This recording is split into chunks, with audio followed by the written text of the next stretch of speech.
लड़कियां मरती क्यों हैं, इन लड़कियों को हम मारते क्यों हैं डॉक्टर साहब? कोई तो कारण रहा होगा इनके पीछे।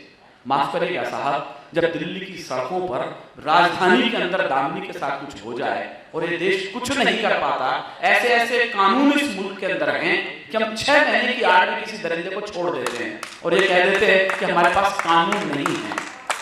मेरे हिसाब से इस मुल्क में उम्र के हिसाब से नहीं, अपराध के अनुसार उसकी सजा तय की जानी चाहिए। ये कानून जिस दिन देश में बन जाएगा उस दिन अपराध होने बंद हो जाएंगे, वरना जो आदमी 16 वर्ष में यदि कोई कर सकता है तो उसके अपराध तय हो जाने चाहिए थे। दामिनी की जब घटना हुई, मैं बस एक छोटी सी कविता कह के आज के इस आंसू की भाषा को अंगार में बरस करके, अंगार में बदल करके आपके आज की वाणी को विराम दूंगा।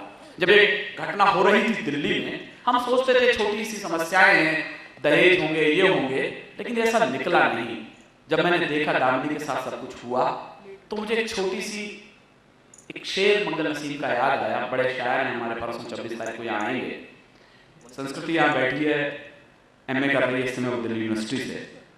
दीपशिखा यहाँ बैठी है, मेरी प्यारी भतीजी बैठी है। जब ये घटना हो रही थी दिल्ली के अंदर दामिनी के साथ, टेलीविजन पर कुछ मैसेज आ रहे थे, तो मैंने संस्कृति को फोन किया, लेकिन मेरा कॉल मिल नहीं रहा। मैं बाहर था उस समय, कभी समय बॉम्बे की तरफ में। तो आप कल्पना करें कि पिता की हालत क्या होगी। टेलीविजन पर ऐसी खबरें हैं कि बेटियों के साथ दरिंदगी है और आप अपनी बेटी का हाल नहीं जान पा रहे। तो मंगल नसीम का एक शेर मेरे जहन में था, आप जुड़िएगा, मैं 3 मिनट बस आपके बीच में, 3 मिनट में कविता समाप्त हो जाएगा। कि नन्ही सी चिड़िया बाज के पंजों में देखकर, इशारे में समझना घटना आपके सामने मंगल नसीम का शेर है। यदि कहीं सो रहे हैं वो मंगल नसीम तो उनकी नींद में खलल पड़ जाए कि मैं उनके शेर को कोट कर रहा हूं कि नन्ही सी चिड़िया बाज के पंजे में देखकर सपने में मुझे रात भर बिटिया दिखाई दी और भाई निवाने पहुंचा बहना को गांव तो जोहड़ से तैरती चुटिया दिखाई दी, जोहड़ से तैरती चुटिया दिखाई दी। ये हालात जब होने लगे तो बहुत दोपहर तक मेरी बेटी से मेरी बात हुई, तो उसने कहा पापा क्या आपका पुरुष इतना क्रूर होता है? जो कुछ मैंने दिल्ली में सुना उसकी गलती नहीं थी मनोज जी। हर बेटी की जिंदगी में जो पहला पुरुष आता है वो उसका पिता होता है। हर बेटी समझती है कि सारा पुरुष ऐसा ही होता है, ऐसे मेरे पिता हैं। लेकिन जब ये यथार्थ की कठोर चट्टान से कोमल भावनाएं टकराती हैं तो उसका सपना टूटता है। तो वो रोने लगे, कहने लगे ये ठीक नहीं है दुनिया। मैंने कहा नहीं, तुम वीर रस के कवि की बेटी हो। जो मैंने अपनी बेटी से कहा वो मैं अपनी भतीजी से भी कहता हूँ, आप सबसे भी कहता हूँ, फूल बनकर जो जिया उसको यहाँ मसला गया। कविता मैं तुझे सौंपता हूँ आज की शाम, मेरी उपलब्धि है, मेरी भतीजी यहाँ है तो, कि फूल बनकर जो दिया उसको यहाँ मसला गया।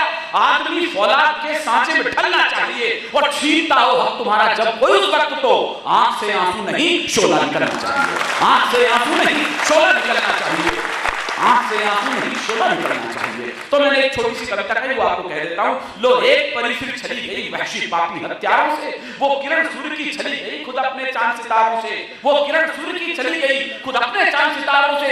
मैं सोच रहा हूँ क्या इंसान इतना वहशी हो सकता है? कलियों की छाती में क्या इतने गहरे कांटे हो सकता है? मैं शीश पटक कर पूछ रहा क्या यही भाग्य है माटी का? दुनिया में क्या संदेश गया इस जगत गुरु की माटी का? दुनिया में क्या संदेश गया इस जगत गुरु की माटी का?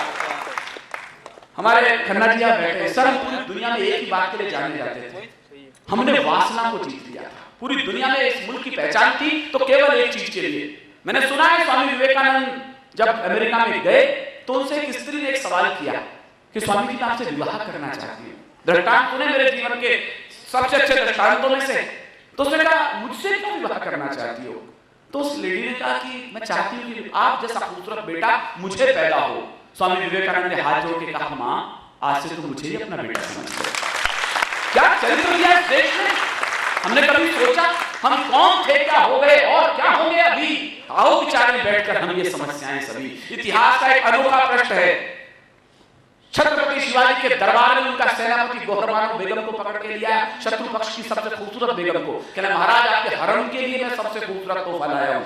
छत्रपति शिवाजी ने क्रोध से देखा अपने सेनापति की तरफ, तलवार निकाली और कहा सबसे पहले सेनापति को जेल में डालो। और उसके बाद गोहरबानो की तरफ देखकर कहा गोहरबानो बहुत खूबसूरत हो, प्रकाश मेरी माँ भी इतनी सुंदर होती ना, मैं भी इतना खूबसूरत हुआ होता।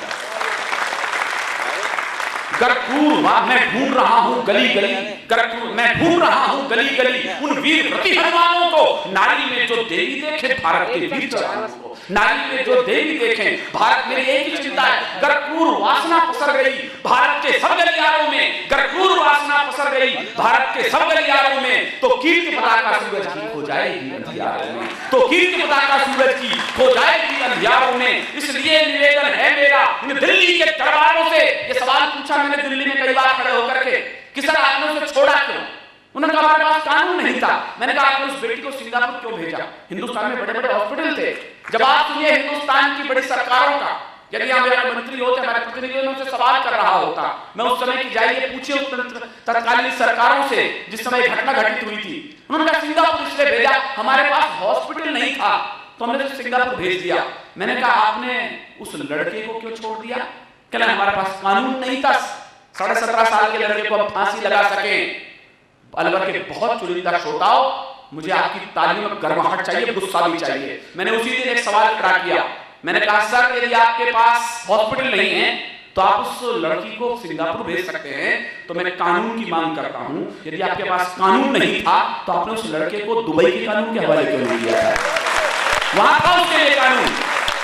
इसलिए निवेदन है मेरा इन दिल्ली के दरबारों से, मुझे चिंगारियां चाहिए आपके समर्थन में। मैं एक कानून मांगना चाहता हूं आज की दिल्ली से, इसलिए निवेदन है मेरा इन दिल्ली के दरबारों से, अपने प्रांतों में बैठी हैं जो अलग अलग सरकारों से, अब शीघ्र न्याय दो आंसू से उपजी सारी ललकारों को। मैं अंतिम लाइन पढ़ रहा हूं, कितने लोग मेरे साथ हैं मुझे बताइएगा। इसलिए निवेदन है मेरा इन दिल्ली के दरबारों से, इसलिए निवेदन है मेरा इन दिल्ली के दरबारों से, अपने प्रांतों में बैठी हैं जो अलग अलग सरकारों से, अब शीघ्र न्याय दो आंसू से उपजी सारी ललकारों को, और लाल किले पर फांसी दे दो दुष्कर्मी हत्यारों को, लाल किले पर फांसी दे दो दुष्कर्मी हत्यारों से, और लाल किले पर फांसी दे दो दुष्कर्मी हत्यारों को। मैं सोच रहा हूं फांसी से क्या ये कलंक भूल जाएगा?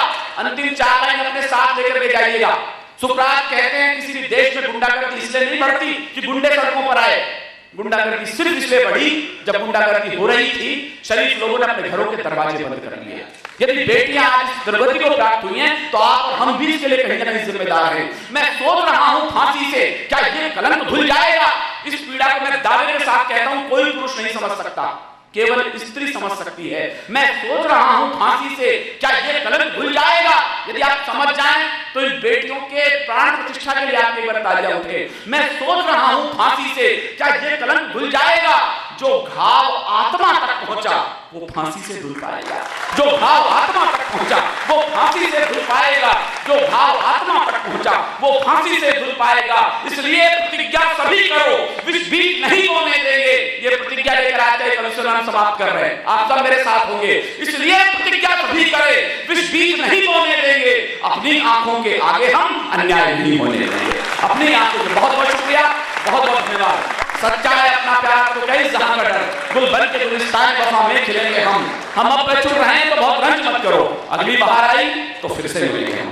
बहुत बहुत शुक्रिया। मैं विनीत चौहान आप सभी का तहे दिल से धन्यवाद ज्ञापित करता हूँ। आदरणीय अशोक जी को, खन्ना जी जो हमारे अनेक कार्यक्रम में व्यस्त थे, मैं अपने मंच की तरफ से बहुत बहुत साधुवाद देता हूँ कि वे इस समय तक हमारे बीच मौजूद है। आप अपने स्थान पर एक बार खड़े होकर तालियां बजाकर आज के कमिश्नर को विराम की सूचना दें।